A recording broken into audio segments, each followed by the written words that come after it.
Fala aí, clubbers, bem-vindas e bem-vindos a mais um episódio. Eu sou o Bruno aqui do Clube do Investimento USA. Aqui nesse canal a gente traz informações para fazer de você um investidor e um trader sofisticado para você realmente conquistar sua liberdade financeira trading, investindo aqui no mercado americano. Fique com a gente porque esse canal foi feito para você. E o vídeo de hoje, você gostaria de saber o que possivelmente vai acontecer com o mercado financeiro no ano de 2023? E, principalmente, como você pode se proteger o seu portfólio, proteger o seu capital, se posicionar de uma maneira mais inteligente, de uma maneira mais rentável, analisando de fato o que a gente tem de fatos concretos em relação ao que a gente pode prever para o futuro. Obviamente que a gente não tem poder nenhum sobre o que vai acontecer no futuro, mas a gente pode se olhar para dados estatísticos, dados históricos, a gente pode fazer uma projeção racional. E com isso a gente protege nosso portfólio, a gente se posiciona de uma maneira melhor, a gente sai de um ano que pode ser turbulento, mais forte, com mais dinheiro no bolso, que é o objetivo do que a gente faz aqui. Então, mais uma vez, se você é a primeira vez no canal, deixe seu like, considere subscribe de novo. O objetivo aqui é trazer informações que sejam sólidas, que possam ajudar você a navegar nesse mercado tumultuado, mas cheio de recompensas maravilhosas que é o mercado americano. Vamos ao vídeo. Pessoal, o grande escritor americano Mark Twain tem essa frase super famosa, diz que history does not repeat itself, but it rhymes. A história não se repete, mas ela rima. O que isso quer dizer para a gente hoje? Quer dizer, e é um fato que a história não se repete com exatidão perfeita, mas ela rima, ou seja, as coisas que aconteceram no passado geralmente são reflexos das coisas que vão acontecer no futuro e tem sido assim no decorrer da história da humanidade.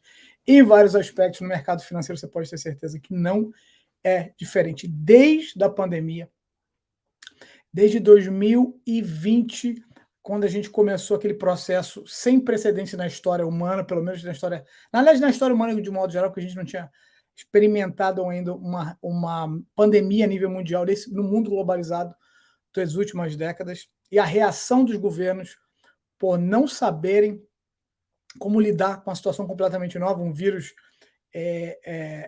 fatal, foi um vírus fatal durante um período muito longo, parece que tem tanto tempo atrás, mas a gente sabe a quantidade de pessoas que infelizmente perderam suas vidas e todo o impacto econômico que isso teve para a sociedade de modo geral, tanto aqui nos Estados Unidos, para você que está no Brasil, qualquer parte do mundo. E tudo que aconteceu em 2020, 2021, os cheques que todo mundo recebeu, aquele aumento absurdo de liquidez na mão de todo mundo com dinheiro, gastando em casa, consumindo, vieram para o mercado financeiro, milhões de pessoas vieram para o mercado financeiro. Tudo isso estava criando o cenário, foi o estopim do cenário que a gente está vivendo hoje. Então, quando quando esse dinheiro começou a ser injetado na economia, eu tenho vários vídeos onde tenho falado isso, a exaustão.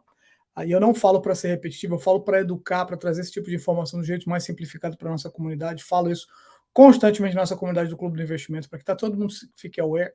Mais uma vez, o objetivo desse vídeo é que você entenda o que está acontecendo, mas não só isso, não entender o problema, porque você falar sobre o problema é muito fácil, é o que a maioria das pessoas faz, a maioria da informação que você recebe, principalmente em social media e nas mídias de modo geral, é repetição de problemas, it's ok você saber que está acontecendo um problema, o que você quer? Você quer solução para os problemas, mas a gente teve esse problema que estava sendo criado paulatinamente com a crise do Covid, e que culminaria eventualmente com algumas coisas que a gente está vendo hoje. A gente tem visto, na verdade, no decorrer de 2022, inflação a níveis recorde nos Estados Unidos desde os últimos 40 anos, melhor dizendo,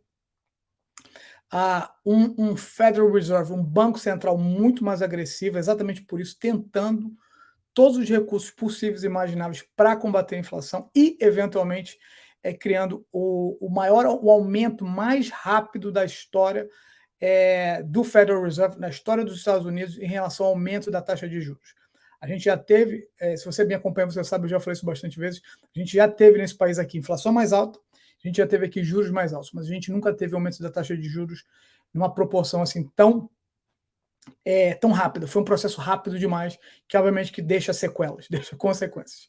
E é exatamente sobre essas consequências que eu quero trazer para vocês hoje aqui, para que você entenda, para que você absorva esse tipo de informação, para você que não se desespere, porque esse não é o objetivo do vídeo de maneira nenhuma, mas que você tenha um plano e um plano de ação começando de agora. Na verdade, a gente começou, o meu plano já está em motion por bastante tempo, não começou de agora. Mas ainda dá tempo. É isso que eu quero dizer para vocês, principalmente, que ainda dá tempo de você se programar, se posicionar para você sair dessa situação financeira. Eu acredito uma oportunidade histórica, como eu já fiz vídeos anteriores, falando da oportunidade histórica que a gente está tendo por causa dos ciclos de mercado. É normal, é natural, acontece o mercado ter esse tipo de queda.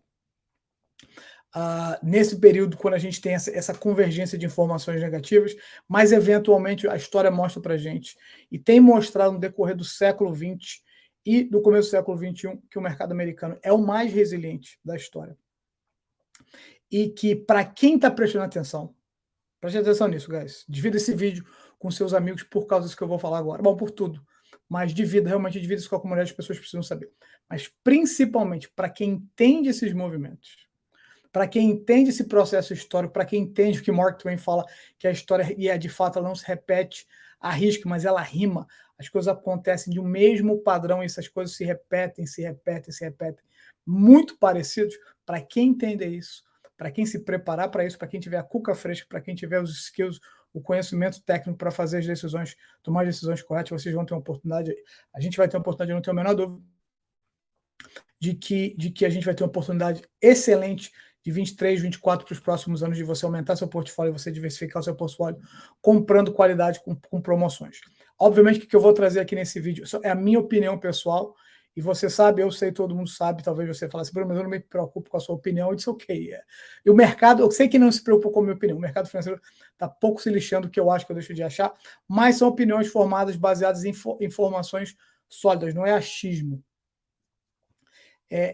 Basicamente é um compound das informações que eu tenho, que eu analiso, e obviamente que eu não faço só sozinho, eu busco informações com pessoas capacitadas, gabaritadas nesse mercado para poder trazer isso para vocês. De novo, mensagem central, se você entender o que eu estou falando para você, se você realmente absorver isso, e se você, obviamente, se você pesquisar por sua conta, para você se sentir confortável, o que eu estou falando que não são absolutos, não existe absoluto no mercado, não existe verdade absoluta, não existe certeza absoluta, o que existe são indicadores que apontam para uma direção, e geralmente quando você tem muitos indicadores apontando na direção, acredite neles, como eu já falei em outros vídeos, eu gosto de falar, gosto de repetir isso, tem coisas que eu gosto de falar para poder firmar na cabeça de tudo, na minha própria cabeça e na de vocês, que eu aprendi com um professor de ciências meu há muitos anos atrás, e teve gente gabaritada no mundo das ciências que me confirmou isso algumas vezes, é que mesmo na natureza, comportamento humano no mercado financeiro, o que é muito provável é o que geralmente acontece, e o que é muito improvável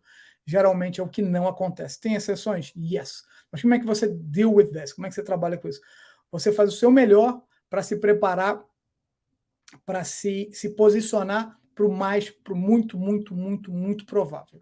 E se o improvável vier, você já entende essa possibilidade, você se defende do improvável, porque você tem um balance, você tem um equilíbrio bem definido dessas coisas. E quando eu digo equilíbrio, estou falando equilíbrio 50-50. Eu estou falando assim, se tem uma coisa que é muito mais provável que aconteça, tudo que eu vou fazer vai ser direcionado para isso, pensando que existe uma possibilidade. Mesmo que essa possibilidade seja de 1%, do que eu estou falando aqui não se torna verdade, eu não estou falando que essas são as proporções, eu diria que as proporções do que eu estou falando se tornarem realidade seriam muito altas. Mas mesmo se fosse 99,1, você sempre tem que dormir pensando, existe a possibilidade de 1% disso não acontecer, e mesmo assim, você vai estar better off, mesmo se esse 1% acontecer, você vai estar posicionado muito melhor do que se você simplesmente ignorasse esses fatores, e tem sido o grande problema para os operadores do mercado financeiro, e quando eu falo isso, obviamente, eu estou falando de retailers, dos pequenos investidores, dos pequenos traders, das pessoas que estão começando agora, principalmente essa onda de gente que entrou nos últimos 3 anos no mercado financeiro, e que a grande maioria não tem, porque realmente em 3 anos você não consegue ter experiência suficiente, não no sentido de você conseguir ter bons resultados, eu tenho certeza que vocês podem, devem, eu vejo isso, eu experimento isso lá no ecossistema do Clube do Investimento, com tudo que a gente faz, mas quando você passa por uma crise como essa, quando você vê as coisas tudo, parece que todas as notícias estão assim, o fim do mundo, como a gente teve em 2008, que eu estava lá sofrendo junto, 2009, com o Great Financial Crisis. Você vê de uma maneira diferente, você experimentou isso na pele, te dá uma percepção das coisas, sem dúvida, melhor para hoje, né? Back then it was horrible, naquela época foi terrível, mas você fica com casca grossa, você sempre espera. Então, se você entender isso, you're gonna be better off. Deixa eu mostrar alguns dados para vocês, como eu falei, dados sólidos, para você começar a formular a sua própria opinião em relação a esse assunto. Então, o que a gente sabe até aqui? Bom, tem um monte de notícias dos últimos meses, confirmando o que eu vou falar para vocês hoje. Deixa eu falar o que está acontecendo hoje, dia de gravação desse vídeo, dia 5 de abril de 2023. É isso mesmo, 5 de abril? Estou até perdido. 6 de abril. Conserto. 6 de abril de 2023. A gente teve essa notícia hoje que o Jobless Claims nada mais é do que aplicante para o seguro-desemprego. Quem está claiming que está desempregado, esse número, a expectativa era de 200 mil, vocês estão vendo na parte superior do forecast, 200 mil novos Jobless Claims, e a gente teve, na verdade, 228 mil. A gente teve 28 mil a mais do que o esperado. Esses números já tinham sido revisados anteriormente, esses números estavam por volta de 150 mil forecast. A expectativa, então, eles foram sendo revisados para cima, porque a expectativa já era que viria uma coisa pior do que o esperado. A gente finalmente hoje teve o número oficial, 228 mil, é um número considerável. E vocês vão ver embaixo, é interessante nesse site do Investing.com, que você tem um chart, você vê que o nível de desemprego aqui em 2023 continua muito baixo. Ele continua muito baixo. A gente teve um pico dos últimos anos, claro, em 2020, com a pandemia, com tudo que aconteceu na pandemia, e esse número foi gradativamente diminuindo, o número de desempregados diminuindo, a chegar o ponto que a gente chegou no ponto mais baixo de desemprego aqui nos Estados Unidos. E agora, lentamente, a gente está vendo esse número começar a subir. Por que isso é relevante para a gente? Por que a gente tem que observar esse número de muito perto? Porque, apesar de outros indicadores econômicos estarem apontando para a recessão já há bastante tempo, e eu fiz vídeos específicos sobre essas coisas que não estão relacionadas com o que está acontecendo com esse ano, coisas relacionadas com do ano passado, por exemplo, o yield curve, a inversão da curva do yield de bonds, que tem sido um indicador, um precedente para a recessão infalível na história. Inclusive, fiz um vídeo falando que a própria pessoa que desenvolveu essa técnica, descobriu, na verdade, ele estava observando, por observação, essa inversão do yield curve e a relação que tinha com recessões.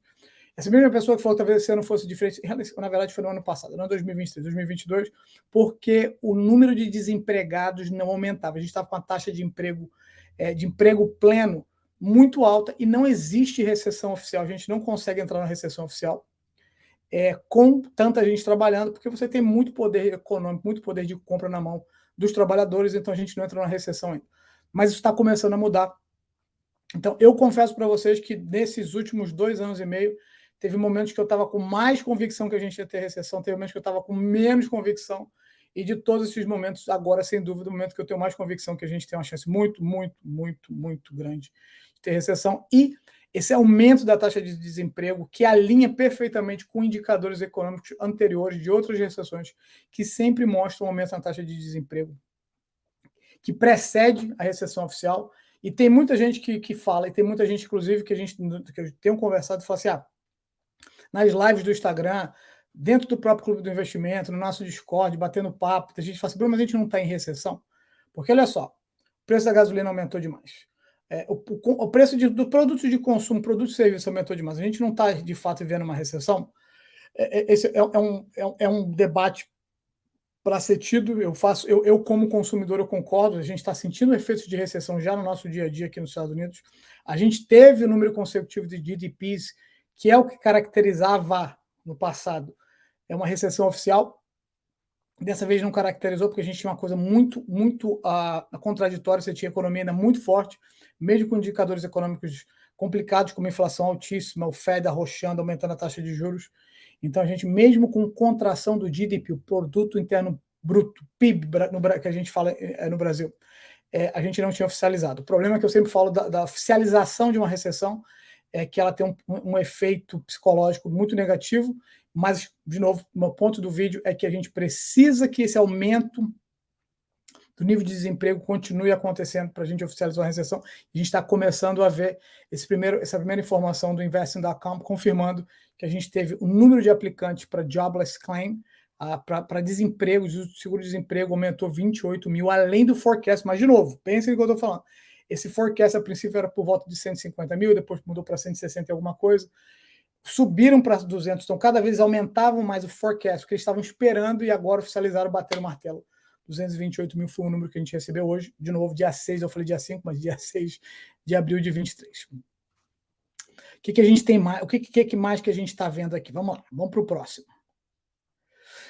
A gente está começando a ver um processo de layoffs. Layoffs nada mais é da palavra em inglês para demissões. Elas estão quase 5 vezes mais esse ano, e principalmente com as grandes empresas de tecnologia. Tech companies estão botando o povo para a rua, estão botando muito mais gente, demitindo muito mais gente.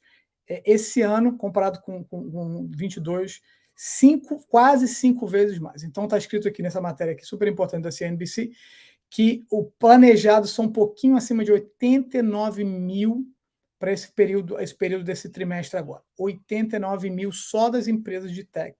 Acima de 89, quase 90 mil, que é um aumento de 15% em relação a fevereiro. Isso é baseado na informação do Challenger Gray Christmas. Ou seja, a gente está tendo a confirmação, com números, de novo, sólidos, palpáveis, de que Big Tech está começando a colocar. Big Tech estava contratando muita gente, contratando constantemente, que estava impulsionando esse mercado de trabalho, está começando a botar o pé no freio e já tem layoffs fivefold, ou seja, quase 5 vezes mais. Os cortes nesses trabalhos já subiram para 270 mil em 2023, que é um aumento de 396% comparado com o ano passado. Absorve essa informação. Tá? Os cortes de postos de trabalho dessas grandes empresas já estão quase acima de 270 mil.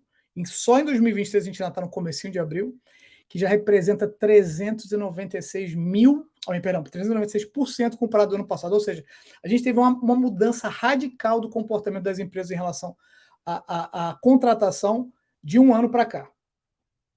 Por isso, é uma notícia de muita relevância que a gente tem que prestar atenção, e eu estou falando isso também no sentido de que você preste atenção, comece a prestar atenção nesse tipo de notícia, porque eu sempre falo, quem me acompanha sabe assim, o Bruno fala muito sobre nós, tem muita notícia que é nós, que é irrelevante, e a grande maioria das notícias que você vê nos jornais são irrelevantes para o investidor e para o trader sofisticado, mas nem todas. Essas, com certeza, não são nós. E uma outra coisa que é interessante, que está escrito aqui, que o damage, o estrago, foi especialmente para tech mesmo, de novo, foi para tech, não foi só de um modo para tech. Só da empresas tech foram 102 mil em 2023. Muito, 38% em relação ao ano passado, 38 mil por cento em relação ao ano passado. É um número, sabe, que não pode ser ignorado. A única coisa que esse número não pode ser ignorado, você não pode dismiss como se não fosse uma coisa muito importante, porque é uma coisa muito importante e vai continuar impactando a economia para os próximos meses. E eu vou chegar no ponto onde eu quero chegar em relação a isso. De novo, não esqueçam, fica até o final do vídeo. Eu sei que, gente, se você me acompanha até aqui, eu quero trazer para vocês também, no final, soluções para vocês se proteger. Agora eu quero trazer para vocês esse dado. Olha, eu não quero perder nenhum de vocês aqui, eu não quero ficar super técnico, eu quero só explicar uma coisa que vocês vão entender. Não é difícil de entender. Isso aqui que vocês estão olhando agora, essas duas barrinhas azuis, é o Target Rate Probability para o dia 3 de maio, onde a gente vai ter o próximo FOMC, a reunião do Fed, a reunião do Banco Central americano, para eles resolverem, decidirem, oficializarem o que eles vão fazer em relação à taxa de juros agora. Eles têm aumentado gradativamente, como eu falei no começo do vídeo, que eles têm aumentado numa proporção sem precedente em relação à velocidade, estão aumentando muito, muito rápido. O juro já foi maior do que hoje, yes, mas esse aumento da taxa de juros de praticamente zero, porque a gente está hoje, e até onde ela vai, talvez por volta de 5%, a gente não sabe, entre 4,75% e 5%, onde a gente está, não tem precedente em termos de velocidade. Então, isso aqui quer dizer o seguinte, que o que o mercado está considerando hoje, o mercado financeiro, isso é um dado oficial do Fed, do Banco Central de St. Louis, no Missouri. Eles dividem essa informação com todo mundo.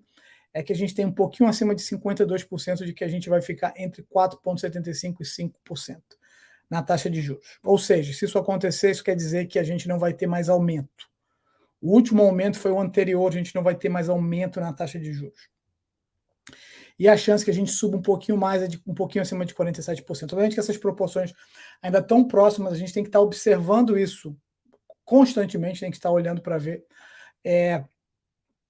até onde isso vai, conforme os dias vão passando, as semanas vão passando, esse número oscila, mas a expectativa do mercado, só para vocês entenderem o que eu quero dizer com isso, é que até um pouco tempo atrás, o mercado estava, o rational, o modus operandi, como diz meu pai, do mercado era se o Fed parar de aumentar a taxa de juros, se o Fed deixar de ser agressivo com esse aumento, que é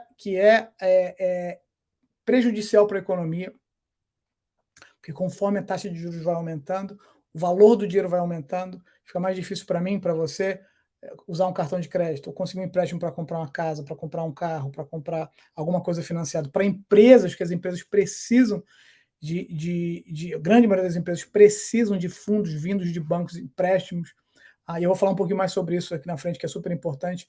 Então, o rational, a ideia do mercado é se isso deixasse de acontecer, se a taxa de juros diminuísse ou parasse, que a gente chama de um pivô, uma queda, uma pausa nesse tipo de política, seria um negócio, seria uma boa notícia para o mercado. Parece uma boa notícia, mas a gente precisa dig deep, a gente precisa entender isso melhor para a gente se posicionar nós mesmos como investidores, para a gente não ficar iludido, tentando interpretar de um jeito oversimplistic, simples demais, quando às vezes as coisas são um pouco mais complexas, e a verdade é que eu escutei isso de uma pessoa, muitas vezes, que a maioria das pessoas procuram soluções simples para problemas complexos. Eu concordo que você tem que procurar soluções simples, você tem que agir de uma maneira simplificada. Eu, of all people, sou partidário do método KISS, Keep It Simple Stupid, mas você tem que entender todo o contexto de certas informações para você não oversimplify, você não achar que é simples demais e você está achando que você encontrou um problema, a solução para um problema que é mais complexo do que você consegue entender. That's my point. Então, olha só o que está acontecendo. Com essa informação de que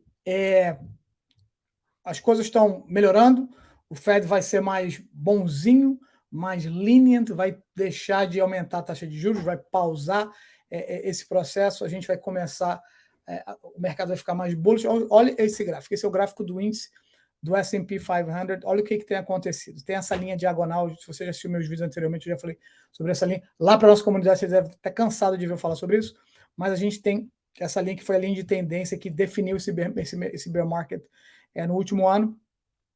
E, de repente, no começo de 2023, o que aconteceu? A gente quebrou essa linha de tendência de baixo. Então, o mercado continuava caindo. O que é tendência? Não precisa se preocupar, você não precisa entender nada de técnico, é simples.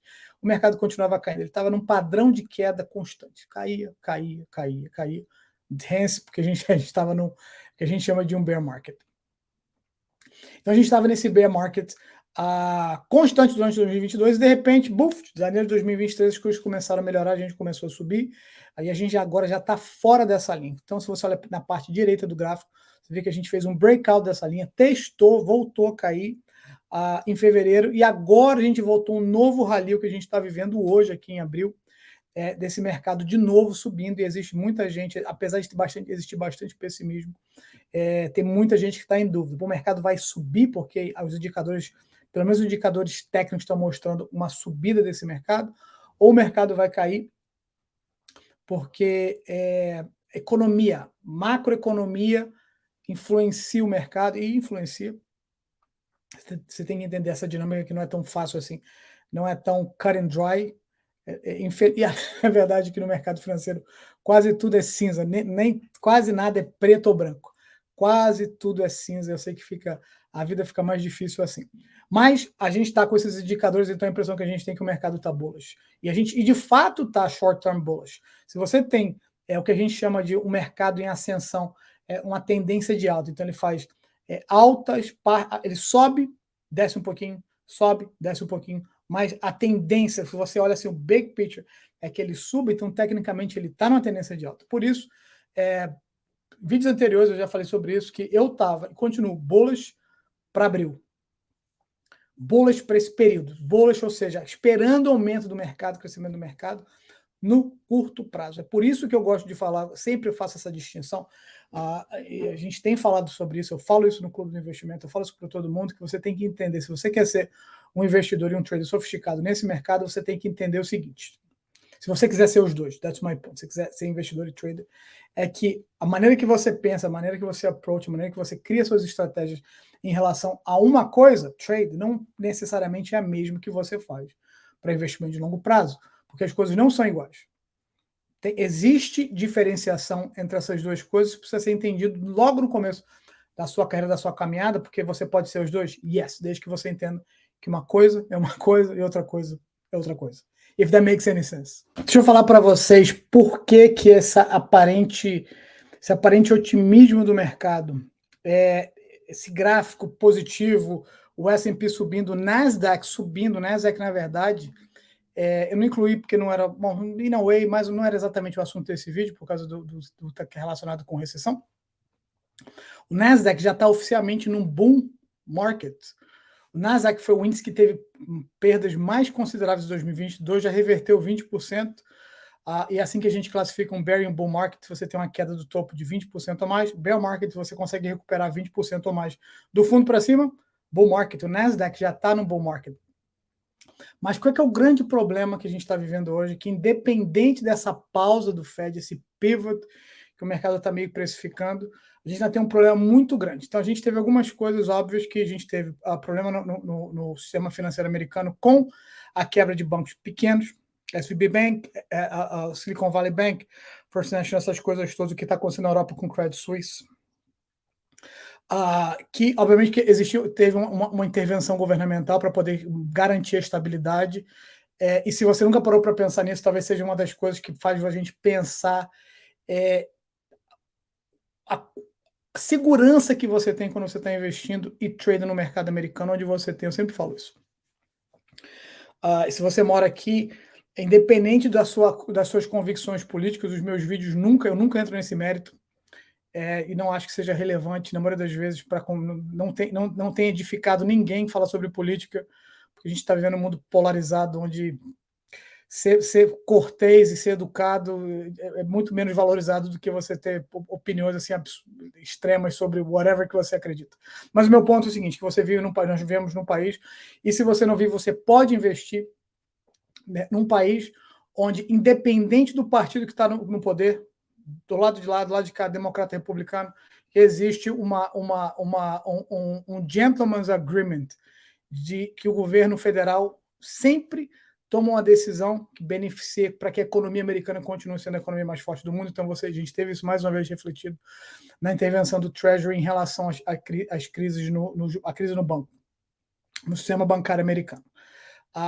E não, os bancos americanos não vão falir. Eles não vão falir, vai ser o fim do sistema bancário americano e o dólar vai despencar. Nada disso vai acontecer, vocês podem ter certeza absoluta. Talvez, não sei se absoluta é a palavra certa, mas para que isso deixe de acontecer, a gente precisa de alguns anos. E quando eu falo alguns, eu falo talvez uns 30, 40, 50 anos para que esse cenário de dominância econômica dos Estados Unidos e do dólar deixe de acontecer. Mas qual é o grande problema, Bruno? Você falou, não disse nada. Eu falo para vocês, o grande problema é o seguinte: que o que aconteceu com os bancos, eu fiz um vídeo também falando sobre isso anteriormente, vou deixar linkado aqui, inclusive, que eu acho que pode ajudar. O que aconteceu com os bancos e o reflexo do que tem acontecido na economia de um modo geral faz o seguinte, deixa eu explicar de um jeito bem simples para vocês. O banco faz dinheiro, entre outras coisas, emprestando dinheiro para pessoas, para instituições, para empresas. Agora, por causa dessa deteriorização da economia de modo geral, por causa da crise, que eles foram afligidos com essa crise, o que a gente chama de lending standards. A seleção que eles fazem de pessoas e de instituições para emprestar dinheiro tem que ficar mais seletivos, selecionam mais. Então, quando o dinheiro estava fácil, o dinheiro estava barato, se fazia muitos empréstimos, mesmo com nível de inadimplência qualquer, eles recebiam muito desse dinheiro de volta. Então, eles eram muito mais lenient, eles não eram tão agressivos na seleção. Agora, eles têm que ficar muito mais agressivos, ao ponto que alguns economistas dizem, com razão, eu concordo com a maioria dos economistas que falam especificamente sobre esse assunto, de que no mundo real, o fato que os bancos vão ter que ser muito mais seletivos para emprestar dinheiro vai ser o equivalente a uma taxa de juros acima de 6%. Entenderam? Então isso quer dizer o seguinte, quer dizer que esse valor aqui, que está se comemorando que 4,75 ou talvez 5, na verdade esse valor vai ser muito além dos 5 a 5,25, que é a chance menor de acontecer. Os bancos vão estar emprestando dinheiro para menos pessoas, mais criteriosos, e isso vai representar, com juros mais altos, vai representar na prática que como se esse número que vocês estão vendo fosse mais alto, que é uma coisa terrível para a economia, e essa matéria do Fortune Magazine fala exatamente isso que eu estou escrevendo para vocês, porque que essa tighter é mais, não sei se tighter é apertado, mas o que eles querem dizer, o sentido disso é de mais seletivo, de mais criterioso para poder emprestar dinheiro. Estão ajudando o Fed no sentido de que estão ajudando a manter a inflação mais baixa, porque tem menos dinheiro disponível, mas ao mesmo tempo vai prejudicar os bancos, vai fazer com que essa taxa de juro real chegue acima de 6%. Então, deixa eu mostrar para vocês mais um gráfico. Eu sei que você viu que está ficando um pouquinho longo, mas eu acho que é super importante que vocês vejam o seguinte. Isso aqui é a porcentagem das empresas do S&P 500 que estão outperforming, que estão tendo uma performance melhor do que o index em si. E se você ver no finalzinho, a parte direita dessa seta, essa seta moveu quando eu tirei o screen, a gente está em 0,25, que é um dos pontos mais baixos. A gente tem pontos como esse em 2000 no dot-com bubble. Nos anos 70, no final dos anos 70, 80, a gente teve inflação altíssima, uma recessão muito forte. Anos 70, 73, nos anos 50, e comparando, a gente esse número volta até a Grande Depressão dos anos 30, que foi a maior crise econômica da história dos Estados Unidos.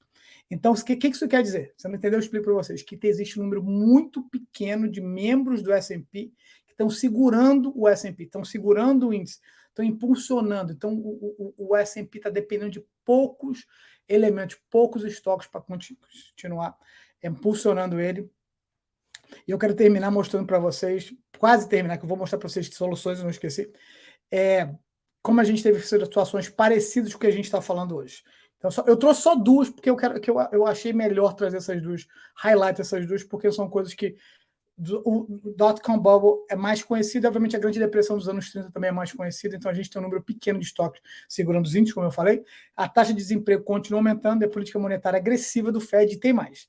Inversão da curva de yield, que eu já falei, crise no setor financeiro, os bancos muito mais seletivos com empréstimo, consumo esfriando, e a última, que eu deixei aí, é uma pergunta, não estou afirmando, se a gente vai ter realmente agora no nosso earnings season, onde onde as empresas começam a reportar seus resultados, se vai ter uma deterioração do earnings das empresas, que eu acho exatamente o que vai acontecer, porque como a gente está consumindo menos, eles estão vendendo menos, isso tudo vira uma bola de neve, está tudo interrelacionado.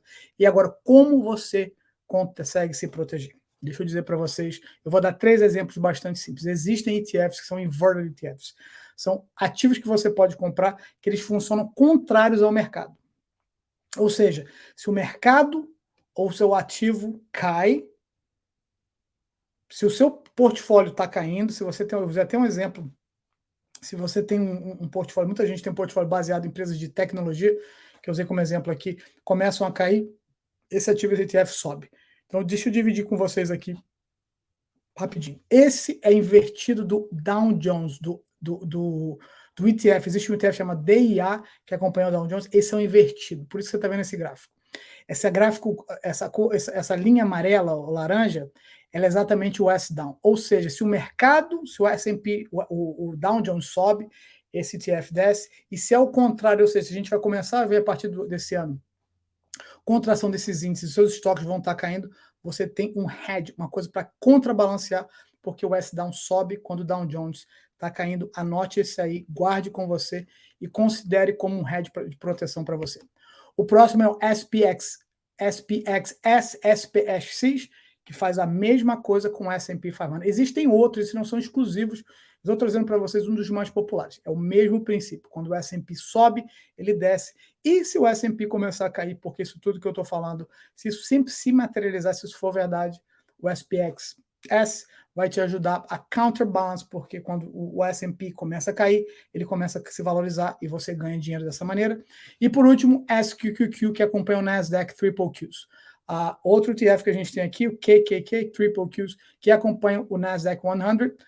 O SQQQ funciona da mesma maneira. Quando um sobe, o outro desce, vice-versa. Então, esse principalmente porque existe muita gente que tem portfólio baseado em Apple, em Amazon, a Microsoft, Nvidia, você tem como se proteger tendo esse tipo de ETF, pessoal. Por isso eu quis dividir isso com vocês, porque você não precisa despair, você não precisa falar assim, oh my God, o que eu vou fazer? Nada.